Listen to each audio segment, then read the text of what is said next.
नगर निगम के सीईओ और smart city के अधिकारियों द्वारा पूर्व सभापति और भाजपा के वरिष्ठ नेता सुरेंद्र सिंह शेखावत के खिलाफ एक हलफनामा एनजीटी में दायर किया गया है, जिसको लेकर पूर्व सभापति और वरिष्ठ नेता सुरेंद्र सिंह शेखावत में नाराजगी देखी जा रही है। इस हलफनामे में कई आरोप सुरेंद्र सिंह शेखावत पर जड़े हैं, जिसको लेकर अब सुरेंद्र सिंह शेखावत भी काफी नाराज नजर आ रहे हैं। इसको लेकर शेखावत ने शनिवार को प्रेस वार्ता का आयोजन किया। उन्होंने कहा कि जिस तरह से नगर निगम के सीईओ और स्मार्ट सिटी के अधिकारियों ने जो हलफनामे में उन पर गंभीर आरोप लगाए हैं, वे उसे सिरे से खारिज करते हैं और जो भी आरोप हैं वह बेबुनियाद हैं। लेकिन जिस तरह से उनकी छवि को धूमिल करने का प्रयास किया गया है, उससे वह काफ़ी नाराज हैं और जल्द ही इस मामले को लेकर कोर्ट में एक मानहानि का मुकदमा भी दायर किया जाएगा। उन्होंने कहा कि अगर इस मामले में दोनों अधिकारी माफ़ी नहीं मांगते हैं तो कोर्ट जरूर जाना होगा और इस मामले का संज्ञान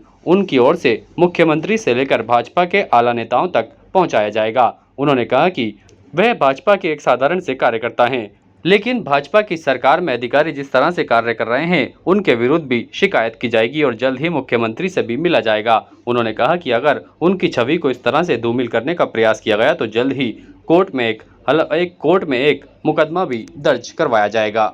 आज जिस प्रकार से जो नगर निगम आयुक्त और स्मार्ट सिटी के सीईओ द्वारा एनजीटी में जो हलफनामा दिया गया, उस हलफनामे में मेरे पे जिस प्रकार से भिन्न भिन्न प्रकार के जिन आरोपों को मैं नहीं बताना चाहता हूँ, इस प्रकार के आरोप लगाए कि मैं एक गैर राजनीतिक गैर नागरिक हूँ, मैं अच्छा नागरिक नहीं हूँ, मैं पर्यावरण के बारे में नहीं जानता हूँ।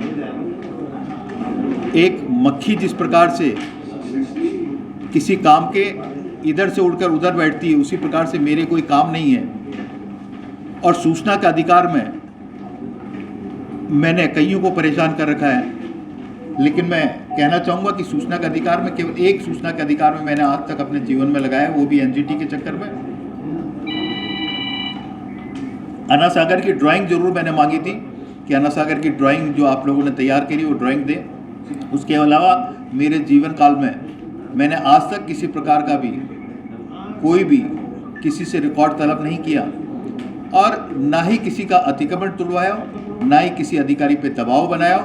इन्होंने ये भी एक आरोप लगाया कि ये बाय हुक एंड क्रुक लोगों से काम कराते हैं। आज तक की मेरी छवि जो थी, मैंने आज तक जिससे भी काम कराया, आप पत्रकार साथी भी मेरे साथ में हैं, मैं प्यार दे और प्यार लो की भावना से जीता हूँ। मैं प्यार देता हूँ, प्यार से ही काम कराता हूँ। और इन्होंने मेरे पे इतना गंभीर आरोप लगाया कि मैं डरा धमका कर भी काम कराता हूँ। इनसे मुझे बहुत पीड़ा पहुँची और निश्चित तौर पर अगर ये अपनी माफ़ी ये नहीं मानते हैं तो मैं मजबूरन मुझे निश्चित तौर पर मानहानि का दावा करना पड़ेगा और कोर्ट में मैं इनसे लड़ाई लड़ूंगा। और ज़मीनी लड़ाई, मेरे फैन फॉलोइंग जो है वो कल मेरे पास आए थे, उन लोगों ने बहुत सारी, मैंने उनको मना किया, लेकिन ज़मीनी लड़ाई के लिए मेरी सेना पूरी तैयार है। और भारतीय जनता पार्टी एक अपने आप में बहुत बड़ी पार्टी जिसका मैं एक कार्यकर्ता हूँ। भारतीय जनता पार्टी अपने स्तर पर इनसे अलग से बात करेगी। भारतीय जनता पार्टी के अध्यक्ष होने के नाते अध्यक्ष से भी बात करके मैंने इस प्रेस कॉन्फ्रेंस को किया है और अब भारतीय जनता पार्टी भी अपने लेवल पर जिससे जो बात करेगी उच्च स्तरीय बात करेगी। मुख्यमंत्री से भी मिलना पड़ा तो मुख्यमंत्री से भी मिलना पड़ेगा और इनको सबक सिखाना पड़ा तो सबक सिखाने के लिए भी हम तैयार हैं। संगठन को मैंने सूचित कर दिया, संगठन ने स्वीकृति दे दी कि आप प्रेस कॉन्फ्रेंस करें। उसके बाद संगठन अपने स्तर पर बात करेगा।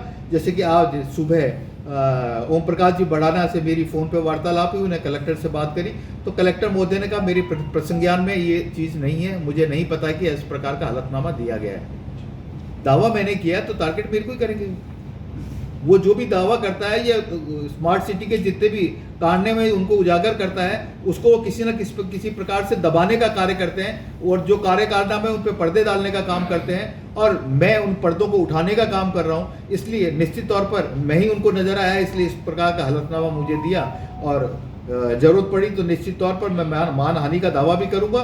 और मैंने एनजीटी को भेज दिए हैं लेटर, कल मैंने जो एप्लीकेशन होती भेज दी है, वहाँ से जो कॉपी है वहाँ से सर्टिफाइड कॉपी 4-5 दिन में कॉपी आ जाएगी। उसके बाद मैं निश्चित तौर पर अगर ये काबू नहीं आते हैं तो मैं मानहानि का दावा जरूर करूंगा और इन्हें बताऊंगा कि कोर्ट में किस प्रकार से गलत हलफनामे के देने की सजा क्या होती है। ताज़ा खबरों के लिए देखते रहें सरेराह न्यूज। अपना फ़ोन उठाएं और सब्सक्राइब करना ना भूलें।